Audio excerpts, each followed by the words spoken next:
High everyone, welcome to my channel Salma cooking and tips. আশা করছি আপনারা সকলে ভালো আছেন, আমিও ভালো আছি। আজকে আপনাদের কাছে নিয়ে চলে এলাম ইফতারি স্পেশাল এই রমজান মাসের জন্য পেঁয়াজি।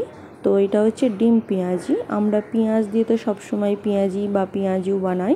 তো এটা ডিম দিয়ে পেঁয়াজিটা বানিয়েছি কিভাবে, একটা ডিম দিয়ে এতগুলো পেঁয়াজি কিভাবে বানিয়েছি সেটা আপনাদের সাথে শেয়ার করব। চলুন তাহলে। তো এখানে দেখতেই পাচ্ছেন আমি এখানে পেঁয়াজকে কেটে নিয়েছি। এখানে আমি 3 থেকে 4টে পেঁয়াজকে এইভাবে কুচি করে কেটে নিয়েছি, আর সাথে একটা ডিম নিয়ে নিয়েছি। তো প্রথমেই বলেছিলাম ডিম পেঁয়াজি বানাবো, তো সেই জন্য এখানে একটা ডিম নিয়ে নিয়েছি। তো এটা এগ পেঁয়াজিও বলতে পারেন। তো এখানে আমি হাফ চামচ আদা রসুনের পেস্ট নিয়েছি, একটা কাঁচা মরিচকে কুচি করে কেটে নিয়েছি, আর সাথে ধনেপাতা কুচি দিয়ে দিচ্ছি। এরপর লবণ দিয়ে দিচ্ছি হাফ চামচ,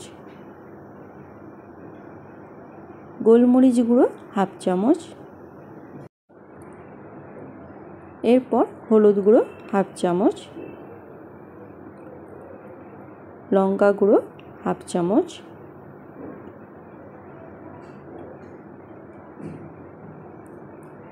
এরপর জিরে গুঁড়ো হাফ চামচ,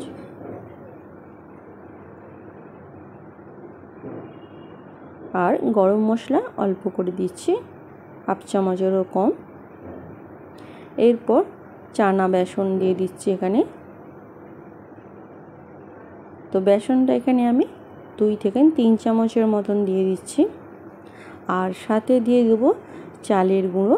তো একদম মচমচে ক্রাঞ্চি হবে, ডিম দিয়েছি, আর চালের গুঁড়ো দিয়ে দিলে আরও নরম মচমচে ক্রাঞ্চি হবে এই পেঁয়াজিটা। তো তার জন্য এখানে আলো চালের গুঁড়ো 2 থেকে 3 চামচের মতন দিয়ে দিলাম, আর সাথে একটু লেবুর রস দিয়ে দিচ্ছি, 1 চামচের মতন প্রায় লেবুর রস দিয়ে দিলাম। দিয়ে এইগুলোকে একটু ভালো করে মাখিয়ে নিতে হবে। আপনাদের যদি মনে হয় এখানে অল্প করে পানি দেওয়া, তো পানি দিতে পারেন। তো আমার এখানে পানি লাগবে না, তো আমি এইভাবেই মাখিয়ে নেব। যেহেতু এতে ডিম দেওয়া হয়েছে, ডিমের কারণে এখানে পানি লাগে না। এখানে তো এইভাবে ভালো করে মাখিয়ে নিলাম। এরপর পেঁয়াজিগুলো বানিয়ে নেবো ডিমের। তো তার জন্য ওভেনে একটা কড়া বসিয়ে দিয়েছি, আর সাথে 200 গ্রামের মতন রিফাইন অয়েল দিয়েছি। তো রিফাইন অয়েলটা যখন গরম হয়ে আসছে তখন এখানে পেঁয়াজিগুলো বানাবার জন্য দিয়ে দিচ্ছি একটা করে। তো আপনারাও একবার এইভাবে ডিম পেঁয়াজি বাড়িতে বানাতে পারেন। তো আজকে আমার চ্যানেলে যারা নতুন এসছেন, ভিডিও দেখছেন, ভিডিওটি যদি ভালো লেগে থাকে তো আমার চ্যানেলটা সাবস্ক্রাইব করবেন, আর নোটিফিকেশানটা অন রাখবেন। আমি যখনই কোনো ভিডিও আপলোড করি না কেন আপনাদের কাছে নোটিফিকেশান পৌঁছে যাবে। লাইক এবং কমেন্ট করতে ভুলবেন না, পারলে বন্ধুদের মধ্যে শেয়ার করবেন। তো এইভাবে পেঁয়াজিগুলোকে আমি তেলের মধ্যে দিয়ে দিয়েছি।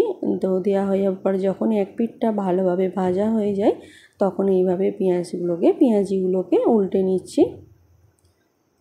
তো আমরা সবসময় বাড়িতে পেঁয়াজি বানাই, তবে আর ডিম দিয়ে পেঁয়াজি বানাই না। তবে আপনারাও একবার এইভাবে ডিম দিয়ে পেঁয়াজি বানাবেন, খুবই ভালো খেতে হয় এই পেঁয়াজিগুলো বা পেঁয়াজিগুলো, ডিমের পেঁয়াজিও। এই রমজান মাসে ইফতারিতে আমরা কত রকম কিছু বানাতে পারি, তো এইভাবেও একবার আর সাথে রাখবেন ডিমের পেঁয়াজি। তো এইখানে আমি সব পেঁয়াজিগুলোকে ভালো করে উল্টে নিয়ে আর ভেজে নিলাম। একদম দেখুন, একদম লাল লাল করে একদম ভাজা হয়ে গেছে। এরপর সব পেঁয়াজিগুলো ভাজা হয়ে গেলে আমি একটা করে প্লেটে তুলে নেব, এবং একটা আপনাদের কাছ থেকেও দেখিয়ে দিচ্ছি পেঁয়াজির কালারটা কত সুন্দর হয়েছে। আপনারাও চাইলে খুবই কম সময়ের মধ্যে ঝটপট এইভাবে পেঁয়াজি বানিয়ে নিতে পারেন। বেশিক্ষণ সময় লাগে না, মাত্র 10 মিনিটের মধ্যে এই পেঁয়াজিগুলো বানানো হয়ে যায়।